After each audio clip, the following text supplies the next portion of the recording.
বন্দুক দিয়ে হেলিকপ্টারে করে এসেছি। আজকে ষাঁড়কে শিকার করেই ছাড়বো, দিলাম গুড়ি করে। ওরে বাবারে, ষাঁড় তো আমার দিকে দৌড়ে আসতেছে, পালাই তাড়াতাড়ি। আমাকে শিংয়ে গুঁতা দিয়ে পাখি আমাকে ধরে ফেলেছে। আহা, ছেড়ে দিয়েছে আবার পাখি আমাকে। আমি পড়ে গিয়েছি গাছের নিচে। একটি আপেল পেয়েছি, আপেলটি খেয়ে নি, ক্ষুধা পেয়েছে। তো করতে পারলাম না, একটু জঙ্গল দিয়ে হাঁটাহাঁটি করি। এটা কি? এটা তো একটি বই, দেখি তো বইতে কি লেখা আছে। এটা তো একটি জাদু শেখার বই। আমি তো এখন জাদু শিখে গিয়েছি। দেখুন, আমি ফিনিশ পাখি হয়ে গিয়েছি।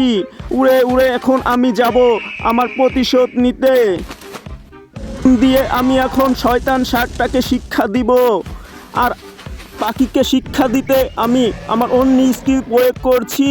আমি হয়ে গেলাম একটি ড্রাগন। পাখিকে এবার আমি তোকে শেষ করব আগুনের ধোঁয়া দিয়ে। আবার আমি বিড়াল হয়ে গিয়েছি।